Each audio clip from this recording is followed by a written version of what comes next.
Take the Leap is the podcast where we get real about the roller coaster that is entrepreneurship and life.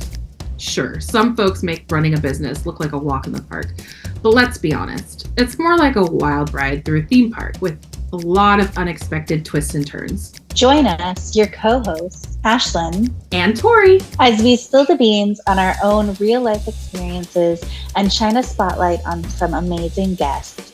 From the highs of success stories to the lows of epic failures. And hey, we'll even throw in some cringe-worthy, laugh-out-loud, embarrassing moments for good measure. So buckle up and tune in every Tuesday and Thursday for a dose of raw, unfiltered truth about what it's really like to chase your dreams and build a business. Whether you're a seasoned entrepreneur or just dipping your toes into the startup world, we've got something for everyone.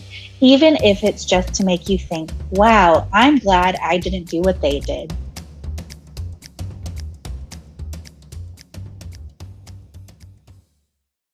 Hi, everyone. Welcome back to the Take the Leap podcast. I'm super excited. We have our guest here today. Elizabeth Doerr is the founder and principal of Doerr & Co. Her company provides communications consulting and writes for social justice and social impact focused organizations. Her approach is focused on purposeful strategy and storytelling that elevates the brand's platform by creating original content that positions them as thought leaders. She is also a writer and provides ghostwriting services, having previously published a book with Lynn Peterson called Roadways for People, Rethinking Transportation Planning and Engineering, and is currently working with a client on another ghostwriting project on racial justice in urban planning. Elizabeth is also an accomplished writer, having published in The Progressive, Romper, Parents.com, Bloomberg City Lab, Scallywag Magazine, Portland Monthly, and Baltimore City Paper. She's currently working on a book, the proposal for which is out on submission, called Cramming for the Apocalypse, which is about her journey to push through climate grief and take climate action through the lens of disaster preparedness. Welcome, Elizabeth. Thanks so much for being with us today.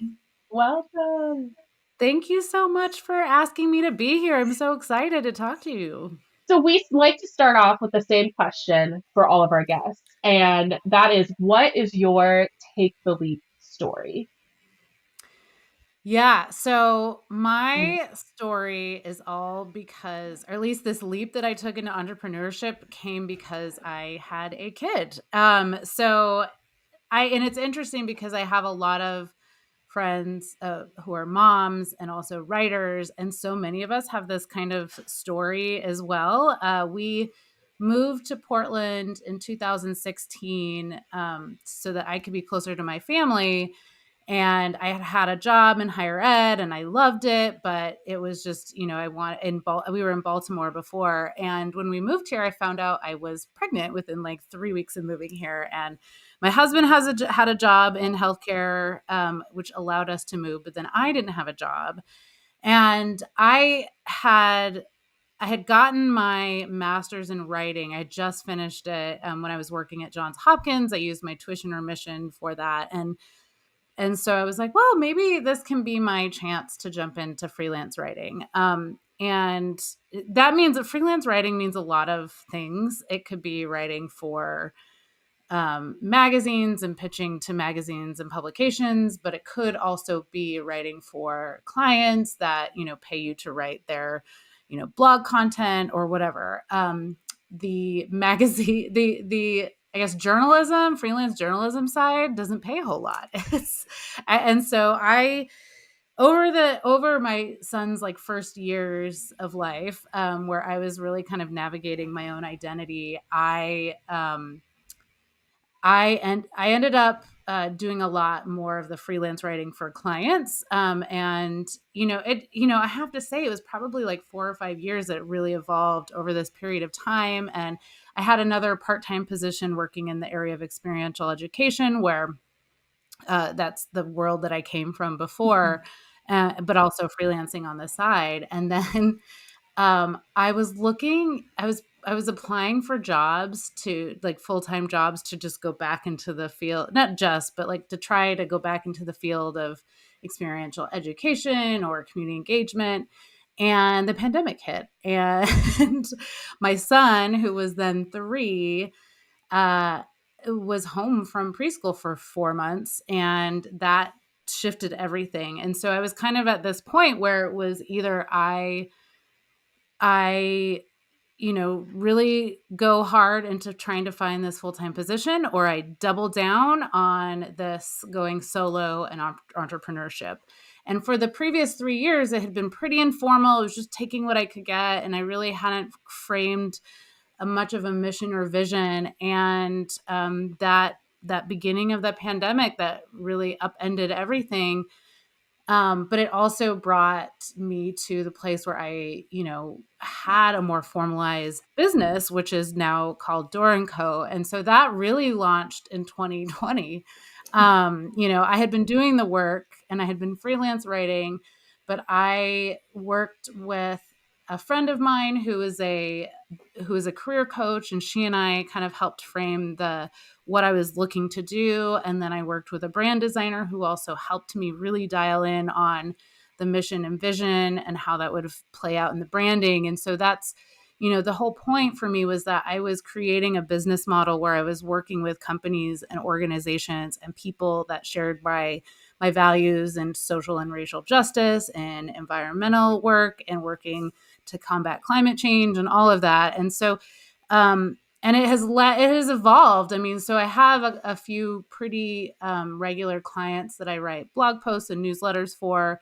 I do communications for a local organization, Families for Climate, that does climate advocacy work. And then I also started ghostwriting, which has been something that I'd like to turn my business more into because I really love it. And then I also have my personal writing stuff is kind of on the side, but it is part of my whole being. But yeah, so that was my leap. And I really, it's kind of about, it really was these like big shockwaves in my personal life, having a kid and then the pandemic, and also having a kid during the pandemic that that also made that happen. And honestly, I don't know if I could go back to working for somebody else again. I love being my own boss and having my own schedule. And I mean, and I'm able to do it because I have a spouse who, has, we get our insurance through his work. But I also can be the on-call parent because I have the flexibility and he doesn't. So, yeah. That's so That's awesome. amazing. I resonate so much with that. I don't think I could ever go back to working internally. And it is just so wonderful to have that choice for like who you get to work with and what you get to do. And I also feel like it just makes better work product in the long run. Being internally at Absolutely. so many jobs where you're just like, I want to do this. And they're like, no, you get to do this. You're like, cool, don't really love Absolutely. that. And you can be separate from all the politics that happen in in an an office organization. that Yeah. I don't know. I think after a while I realized how much of that happens, and I'm like, I can just be the one that kind of comes in, does my work, and it does, I still build really strong relationships with my clients. I mean, that's one of the things I love about the people I work with, but I don't have to be involved in like the things happening. The minutia day. of the day to day. What did so and so do that made you mad? Yeah. Yes, exactly. You get all the good parts of working with people. Yeah, 100%. 100%. Yeah. All right. That's awesome. Next That's question I awesome. have for you is, what piece of advice would you give yourself when you started, knowing what you know now? It's funny. I actually just wrote my newsletter post for next week, my Cramming for the Apocalypse post, and it's kind of the same thing that I think I'd keep telling myself along the way is that you can be an entrepreneur. I think for so many, and you don't have to hold yourself back from it. So I guess my advice would be stop telling yourself that you can't do it, because my mom had her own business. She was an entrepreneur. And so I saw it, yet I don't know, like for so long, like even up until 2020, when I actually did launch the official business, I thought that I didn't have it in me to be an entrepreneur because I just having this stability is really important. And I get that. And I don't know what I would have done had I not been married to somebody who had a solid income. I mean, I'm in a really privileged position. And so I think that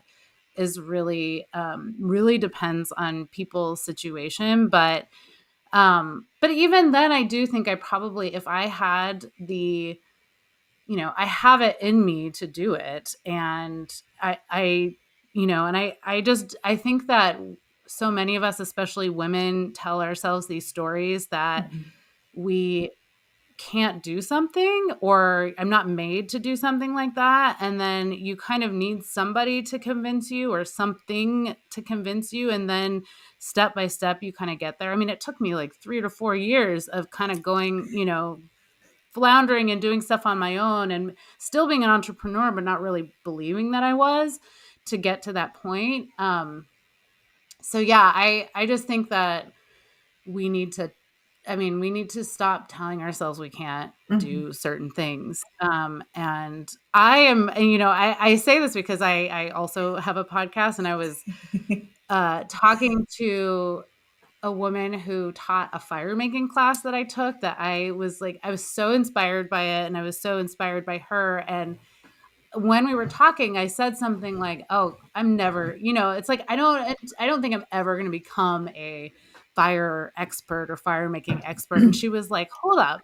She's like, "I think you're limiting yourself by saying something like that." And I was like, "Oh my God, you're right." And I say it all the time. And when I've even like written it down in some of my posts in the past, like I don't have any visions of becoming a master gardener. I don't do this, but but it's like this story that I'm kind of creating, this lowering my expectations for myself, lowering my, my sense of agency, kind of discounting my sense of agency. And so I think, I literally wrote this post right before we got on to record. And so it's just in my head. And so that's what I think that's what I would tell my past self, and probably myself tomorrow and the day after, because I keep telling this story. I was going to say, my past self and my current self need that message as well.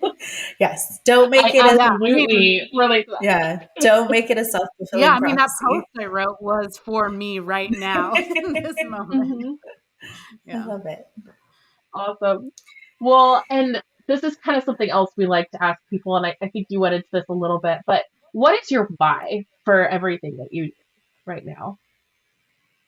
I mean, I started with talking about being a mother, and that is a big part of my why right now is my son. I mean, my work and my writing revolves around writing about social and racial justice, and writing about climate change, and writing about the future and the potential future. And my child is at the forefront of my brain for all of this. And so, and not just him, but like the world that he lives in and the people he lives with. And I want him to grow up with a sense of understanding of his own privilege as a white male in a, middle to upper middle income family.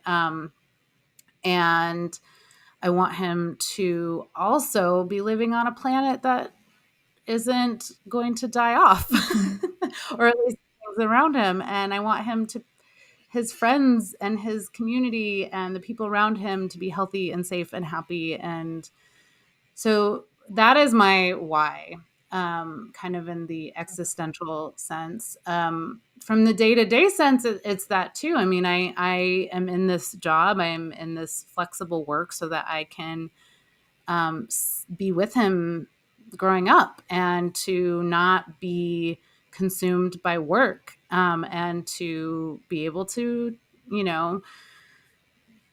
take the day off when he has school days off, or when he has snow days. I mean, I complain about it sometimes because it is a little inconvenient. Yeah. For the teacher strike, but I do feel so grateful that I'm around him so much. And so, yeah, I think, that's my why. Love That's that. wonderful. I relate to that as a new parent myself, and Oh, how old is it's only yours? helped he's a year and a half now. Just a little Getting into the baby. really He's so cute sweet. age of 2. Yeah. Yeah. He already knows the word no, and he's Oh, very good at it. yeah. Oh, 2 is so cute. I was looking at videos of my son when he was 2, and I was like, I don't think I appreciated it in the moment how freaking cute he was, because it is such a hard period of life Yeah. with a toddler. But they're so cute. Yeah.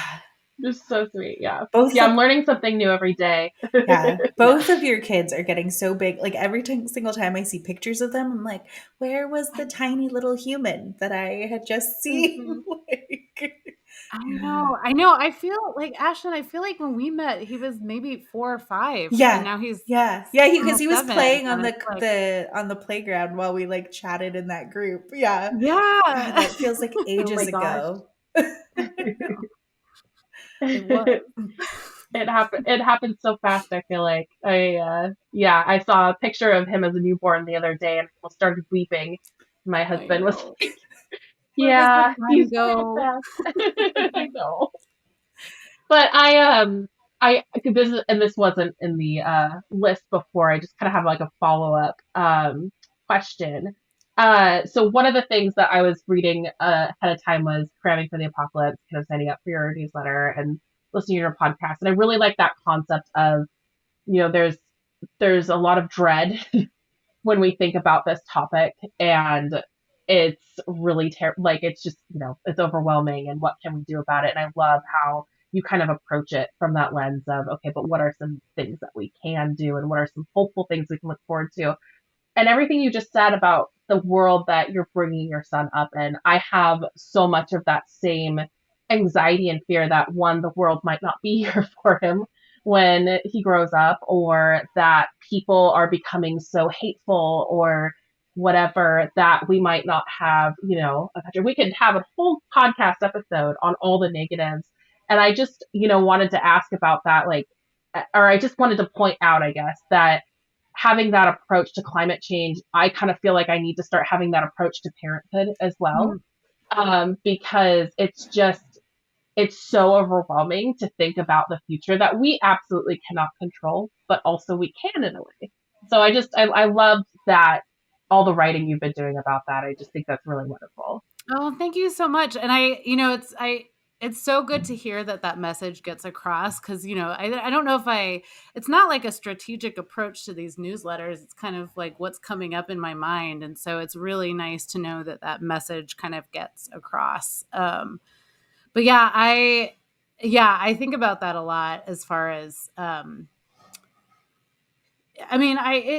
trying to be optimistic is a constant battle in this Mhm.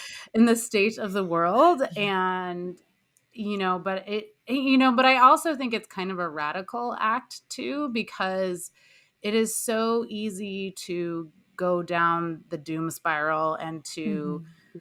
get lost in that. And it just paralyzes you. And I started this process because I was tired of being paralyzed. I wanted to take some sort of action, which feels so futile sometimes. But, when you start to actually, it's kind of like rewiring your brain to see the good that's out there, Mhm.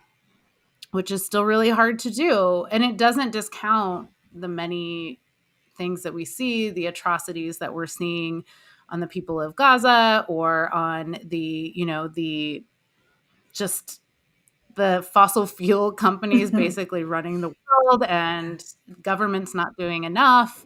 It can feel really hard, and it's always, and that will always be there. But I think that it is kind of a radical act to start thinking about, okay, what is my place in this? And it also shows, in small ways, shows our kids that we are doing something.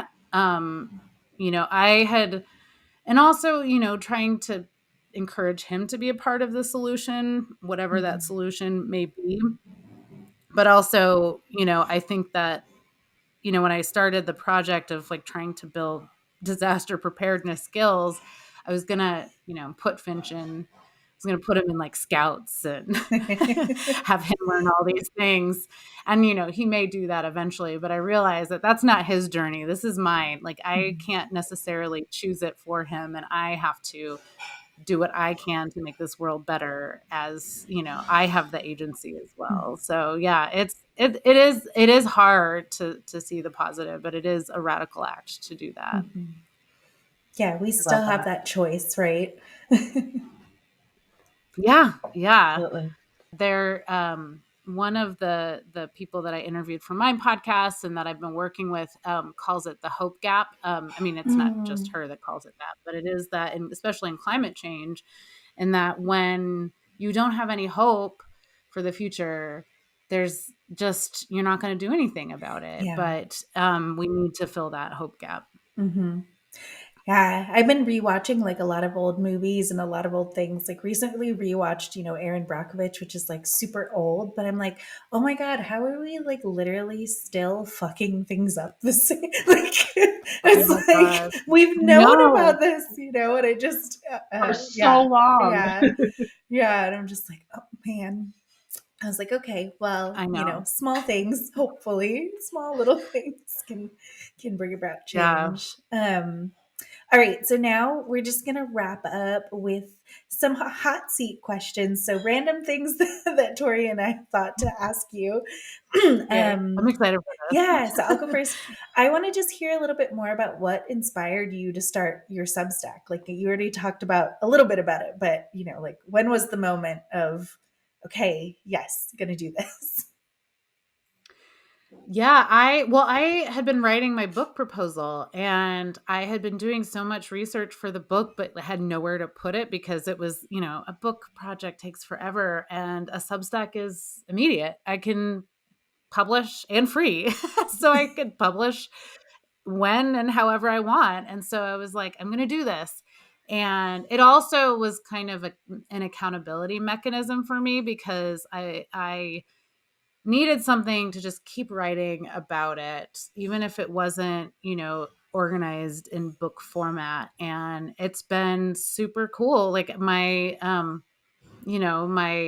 subscription rates have gone up really fast. And it was really cool to see just how people are interested in it, that people are interested in it. And then also the people who've kind of commented and given me some insights into where they're coming from are all over the place. Like I have people from kind of these anarchist communities because I was on an anarchist podcast, which I loved. And I also have professors and researchers, and I have urban gardeners that are following me. And so it's really cool to see the intersections. But yeah, it was just because I wanted and needed to put these ideas and thoughts out into some place and not just, on my computer.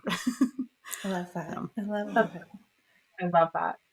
Well, and then similarly related, my hot seat question I have for you is, so you talk a lot about emergency preparedness as a social responsibility. Um, how would you encourage entrepreneurs to have an emergency plan for their own businesses?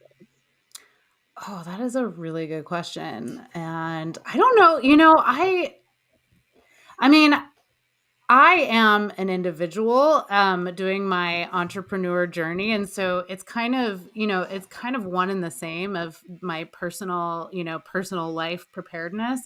But I mean, so I really think it is a matter of, I think if you're solo, I think it can just be being prepared on an individual level. The other thing, and this is not even just entrepreneurs, but anybody who's in kind of a supervising role, and is to be really aware of of both the needs of the people that work for you and the people in the community for when there are potential disasters, or even just basic emergencies like a snow day. I mean, so one of the things that I wrote about last year, because we had, right, like this time of year last year, we had this snowstorm that was predicted, yet like no, I mean, we had like maybe a foot of snow on the ground before anybody closed, offices Anything. down. And to me, it was like appalling that, I mean, we could see it. It Mhm. wasn't even,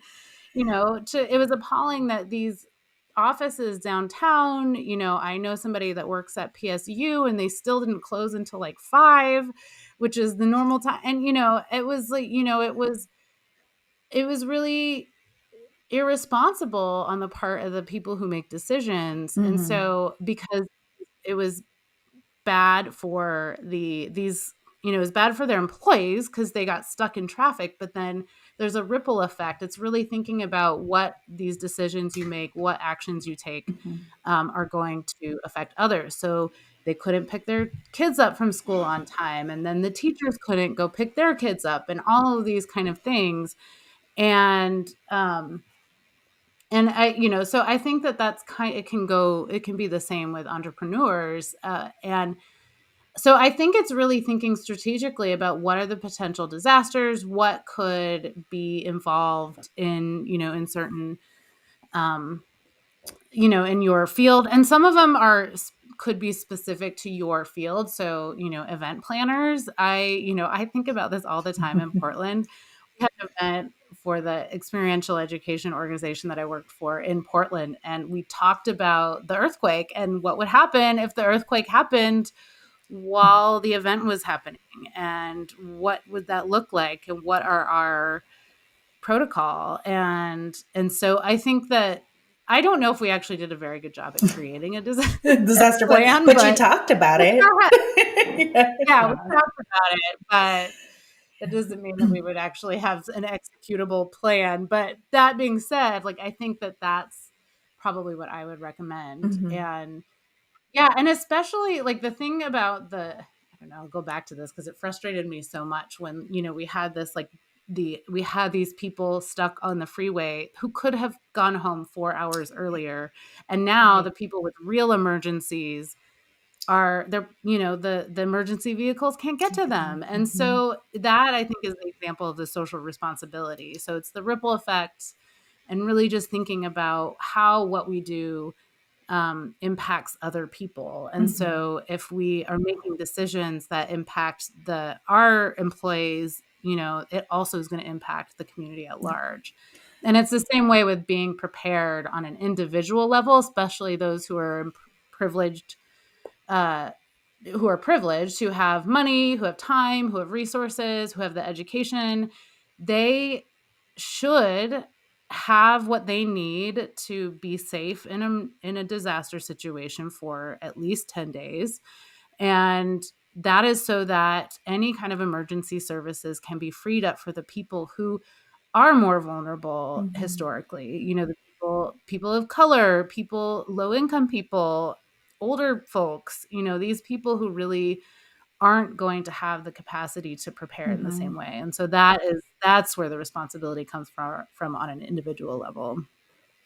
Yeah, I Yeah. remember that snowstorm, and I remember walking out of work and being like, I live really far away from this office. I am leaving right now, and like, got some grumbles from people, and I'm like, then you can fire me. I don't care. Like, I care more about like being safe and at home and not being in the snow because I did not have a car that can like drive in it. And so yeah, and of Yeah. course, I stayed at that job for longer, but they did not fire me. But I was just like, You weren't yeah, fired. no, I was not fired. And I was like, I'm making a choice. You are not going to protect me from stuff happening out there. Mhm. And so, choosing that bit of safety. Um, Gosh, so many good things in that. Um, Yeah. okay, totally pivoting to a different kind of question. How do you fight through writer's block? Oh my God. I'm in that right now. um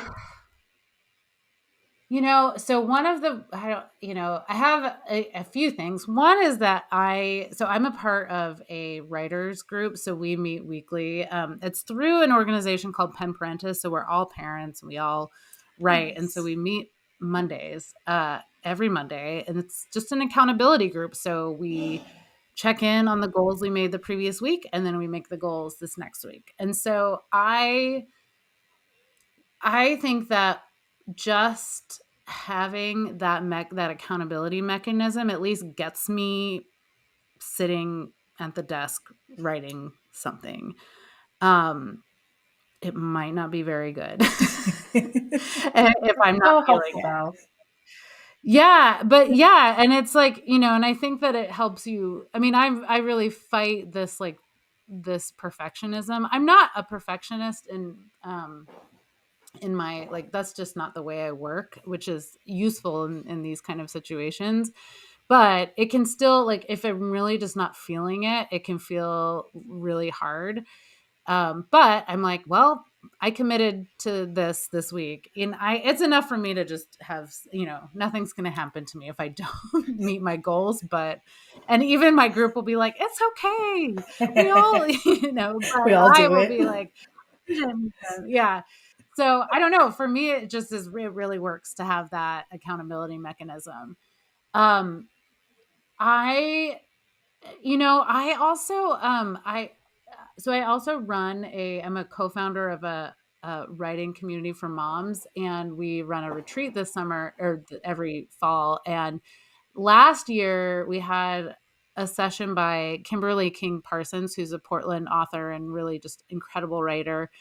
And she did a session on pushing through writer's block, and it was really awesome. And actually, this is a reminder that this is actually probably what I should do tomorrow when I have to do my, my daily writing that I made my goal for. But she had a couple of kind of easy games that and quick games that you can kind of just get, like writing writing words that come to mind about the topic that you want to write about, just single words. And there was another one it's not coming to mind right now, so I'd have to maybe share it later if you wanted to put it on the show notes. But that was so helpful. And I think you can even just do like a Google search of like games to get yourself out of the writer's block, because it just gets you out of that, like, I don't know what to write. I don't know what and another thing too that helps me, and this is what helped me a few weeks ago when I was in kind of the same writer's block, was just reading other books. That, for me, I write nonfiction. So and it doesn't even have to be about the same topic. That helps sometimes. But when you start to listen to things that are similar or kind of could be structured similarly to what you're writing, you can get these kind of aha moments of, oh, maybe this is how I should structure this. And I did that recently with the book that I was reading. It was called Touched Out by Amanda Monty. Tory, you would really like it. Have you read it? It's on my list. Yeah, it is. I recommend it for every single mother to read, because it is, I mean, and any woman, honestly, because it's really just about misogyny and body autonomy and all of that. But it's so good. But also, like, when I was listening to the audiobook, I was like, oh, I really, how she structured the stories, like the personal stories, and then she has the research. I was like, okay, this is, I can take notes from that. And that really helped. Yeah. That's awesome. So those are my answers.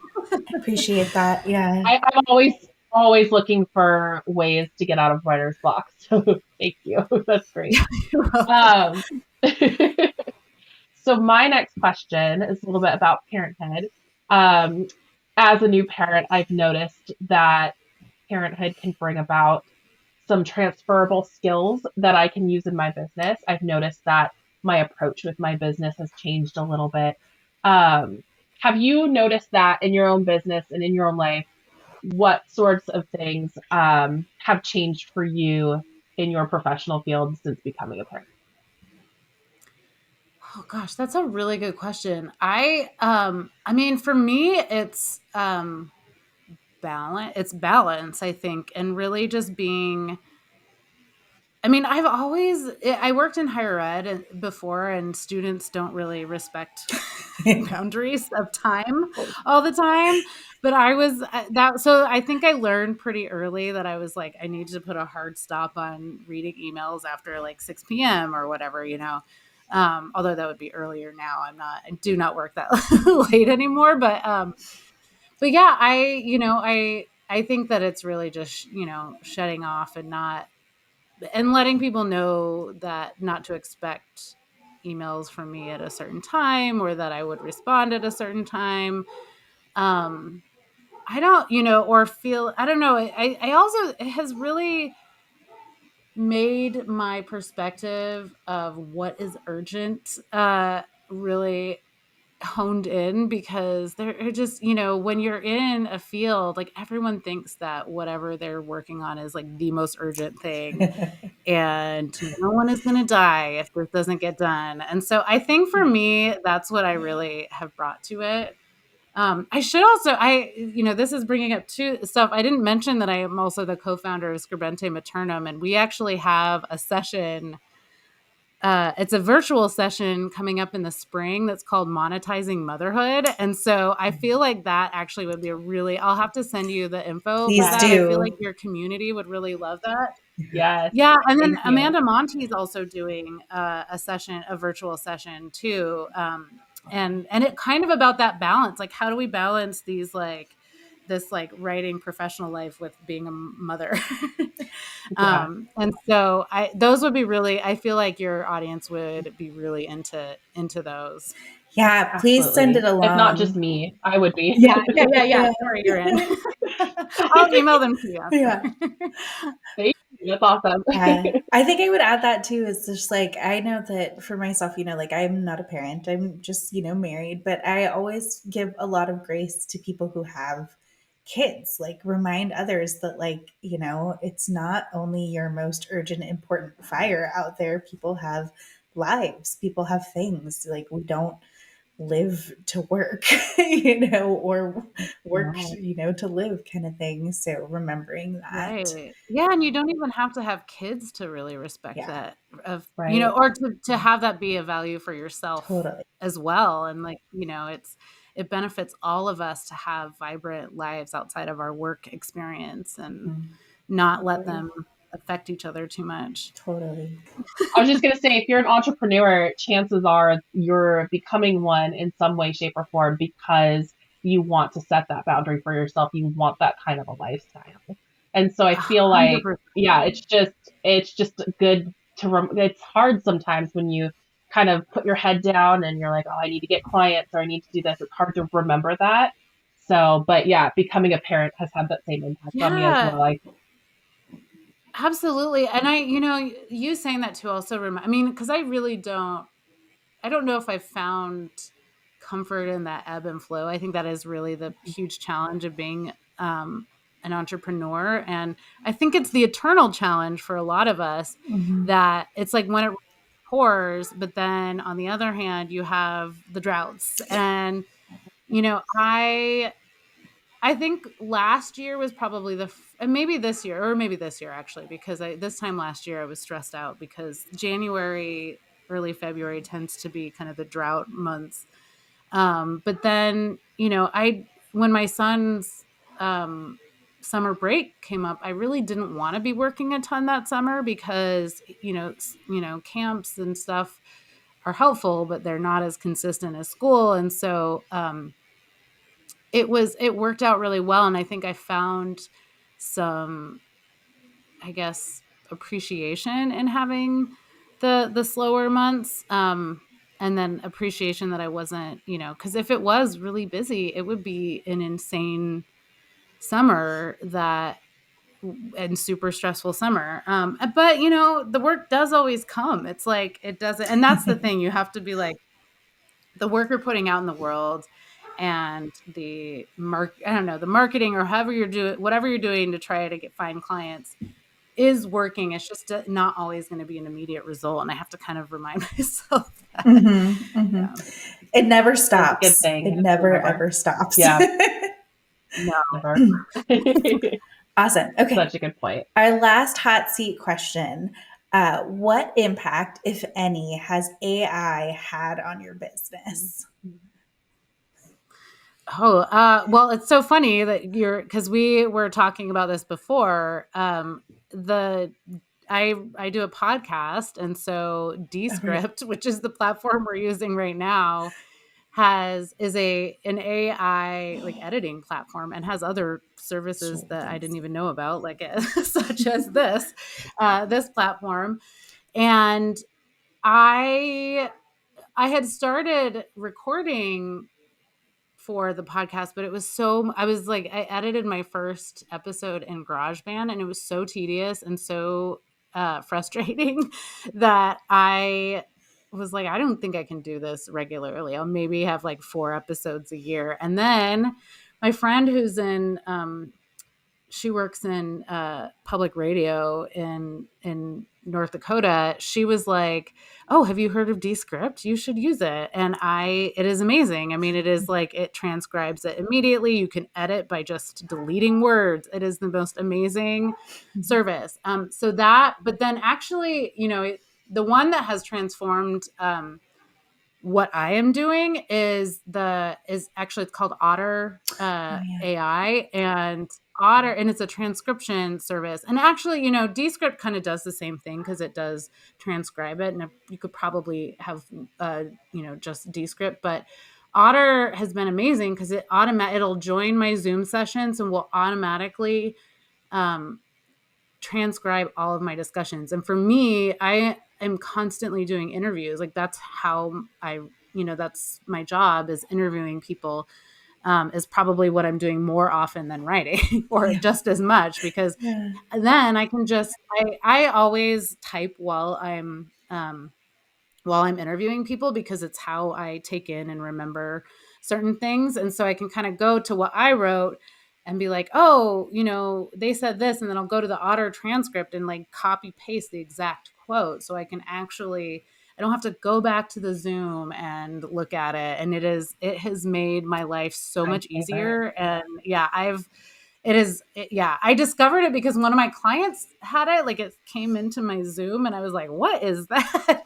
And he's like, I think that I should get paid by Otter because so many people have signed up afterwards. Yeah. I'm sure there's probably, I bet you they probably have an affiliate link thing. Yeah. At some point. I know. But I'm a huge fan. It's great. Yeah. Yeah. I mean, and these are things that like, we don't, as like entrepreneurs, we're not going to hire somebody to do that. We're not going to have I am a huge proponent of paying for people for their services, like, with, graphic design, with writing. Obviously I'm a writer, but, there are just certain things that, like those of us who are, the capital for our business comes out of our personal pockets, cannot afford. So, we have to use things like Otter or Canva. That's not necessarily AI, but like it has made my life so much easier, because otherwise we would just have really crappy graphics. Thank you so much. This has been a great discussion. And I just want to see, before we wrap up, if there's anything you want to plug. Oh, yes. I mean, I've already talked about a lot of them, but yeah, I mean, the main thing, well, so I run Doerr & Co. So, if you are somebody who wants to write a book and you're interested in getting your ideas out into the world, I do ghostwriting, and I also do editing services as well. And I really want to do more of that. So, a lot of the people that I work with are, a lot of them are really good writers, but they just don't have the time. They're CEOs of companies, or they're nonprofit leaders, or they're elected officials. So if that's something that you're interested in, let me know. My website is www.doerrandco.com. So Doerr, my last name is Doerr, Doerr. Also follow the Cramming for the Apocalypse Substack. You can find it easily, probably even just by Googling Cramming for the Apocalypse. I have a weekly newsletter. I'm also going to be launching for paid subscribers in April. I am partnering with a woman named Brecky Wagoner, who runs the Sustainable Prepping YouTube channel. And we're going to do a how to prepare for the next disaster toolkit. And so it's like a 10-week course kind of. And so these are toolkits that are going to be available to anybody who's a paid subscriber. So that is going to be those are going to be in addition to my free weekly newsletters. And then there will be other toolkits and resources after that one concludes. Yeah. And, the Scribente Maternum is the other organization that I run. And those are the workshops that I mentioned before. We have a bunch of workshops this spring, including my literary agent is actually going to do a session on writing a nonprofit book proposal. So you don't have to be a mom to be a part of these at all. They're all that one is virtual, and that one's on March 5th. And so that one is really she's going to talk about what agents look for in book proposals, what you should think about for nonfiction writers. And yeah, you can follow me at on Instagram mostly. It's really where my social media. So it's at Eliz Doerr. That's Doerr. I also have one for Cramming for the Apocalypse, which is at Cramming for the Apocalypse, where I post things like making yogurt and gardening and all these things. Yeah. Lots of stuff to plug. Thank you both so much. This has been really fun.